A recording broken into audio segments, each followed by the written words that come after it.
Kisah Abu Nawas naik tahta gara-gara bisa jawab 3 pertanyaan aneh. Dicari-cari baginda raja di istana, tapi sosoknya tidak ada.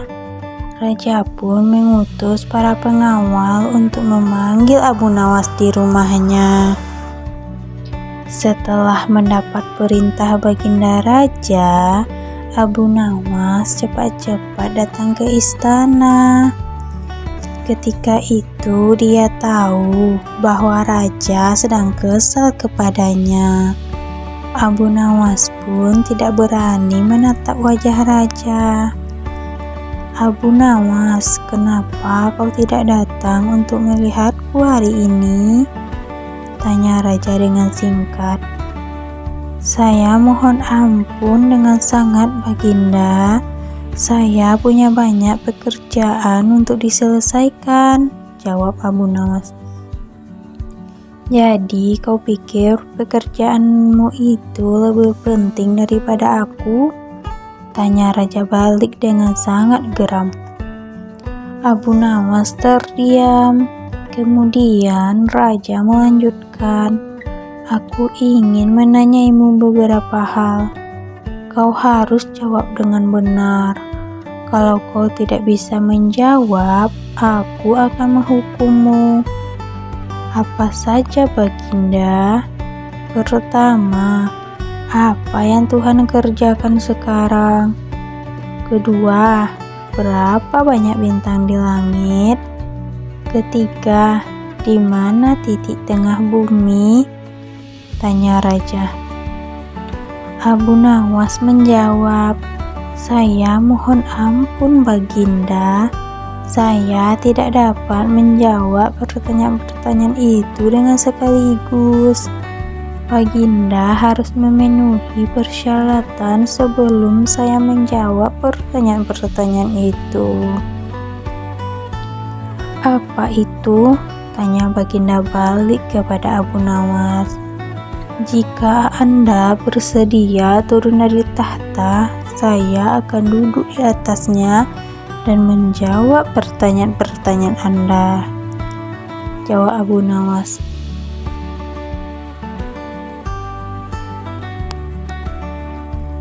Baginda raja lantas turun dari tahta.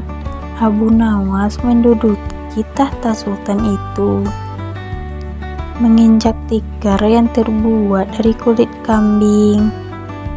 "Abu Nawas, jawab pertanyaanku," perintah raja yang berdiri kesal di atas lantai. Pertanyaan pertama, apa yang Tuhan lakukan hari ini?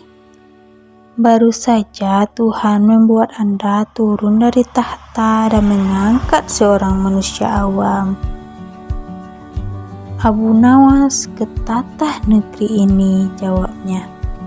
Suasana di sana menjadi hening sebelum raja bertanya, "Bagaimana tentang pertanyaan kedua? Berapa banyak bintang di langit?"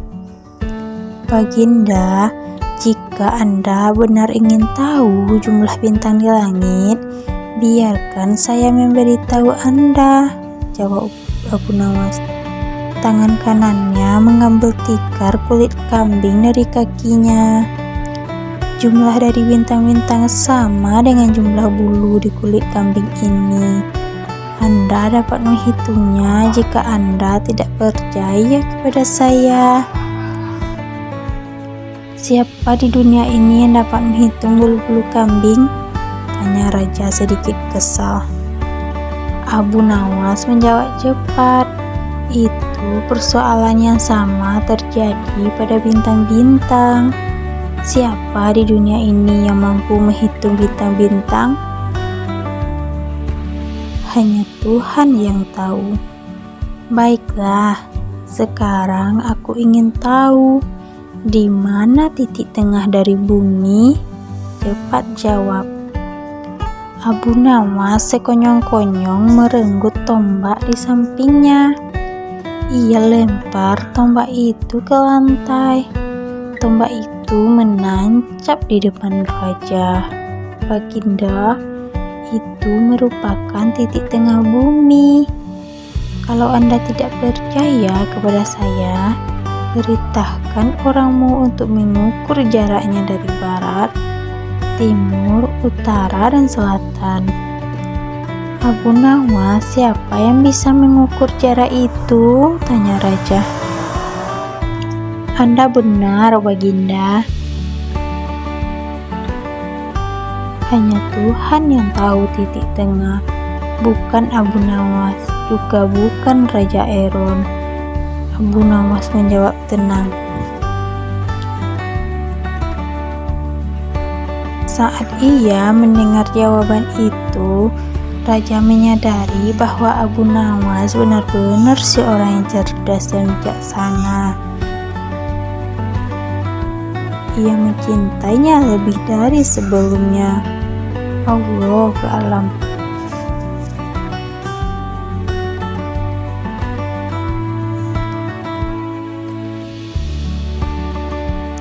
Abu Nawas mendapat ujian serta pertanyaan-pertanyaan dari Baginda Raja. Dia menjadi sosok yang lebuhan akhir saat pertanyaan-pertanyaan Raja tidak bisa dijawab orang-orang istana. Ketika itu Baginda Raja melontarkan pertanyaan terkait jumlah bintang di langit dan ikan di lautan kepada Abu Nawas. Wahai Abu Nawas, manakah yang lebih banyak jumlahnya, bintang-bintang di langit atau ikan-ikan di laut? Ikan-ikan di laut, jawab Abu Nawas dengan tangkas. Bagaimana kau bisa langsung memutuskan begitu? Apakah engkau pernah menghitung jumlahnya? Tanya Baginda. Abu Nawas menerangkan, Paduka yang mulia, ikan-ikan di laut setiap hari ditangkap dalam jumlah besar oleh warga dunia, tetapi jumlah mereka tetap banyak, seolah-olah tidak pernah berkurang.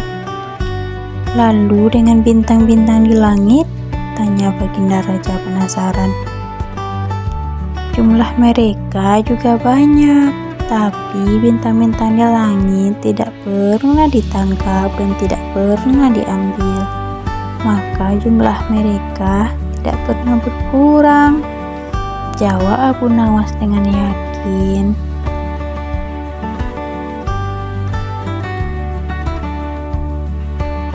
Kisah Abu Nawas tangkap maling lari ke arah barat pakai cara cegat dari timur. Abu Nawas mendengar ada seorang ahli astronomi atau ahli ilmu falak di Jazirah Arab yang tinggal di desanya. Ahli astronomi itu merasa kemampuannya sangat mumpuni dalam ilmu geografi. Beliau kemampuannya yang sangat tinggi inilah masyarakat lebih tertarik mendengarkan pernyataan dari ahli astronomi tersebut. Bahkan masyarakat meninggalkan Abu Nawas yang dikenal suka omong kosong dan tidak memahami ilmu falak maupun geografi, dan lebih memilih mempercayai teori-teori dari ahli astronomi tersebut. Salah satu dari teori ahli astronomi yang membuat masyarakat terkesima yaitu bumi berbentuk bulat seperti bola. Ahli astronomi itu mengatakan, andaikan manusia berjalan ke arah barat terus, maka akan tiba di tempat yang sama. Sampai pada suatu hari, ahli astronomi tersebut baru saja kehilangan barangnya. Seorang maling telah mencurinya.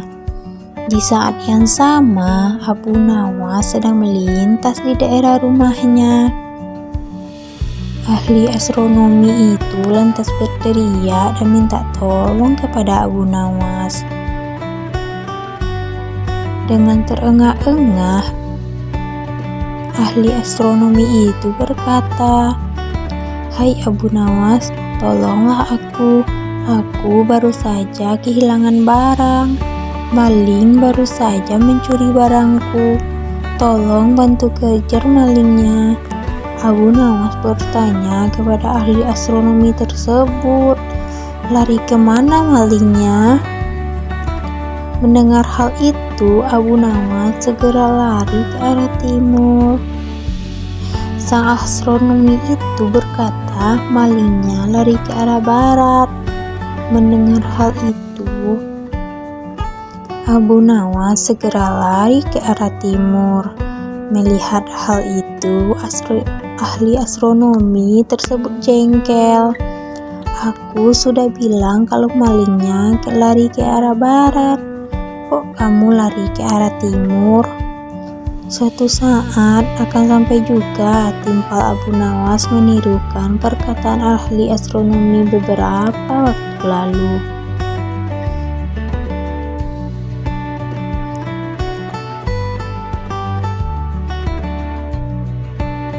Selesai. Jangan lupa like, subscribe, dan komen ya adik-adik semua.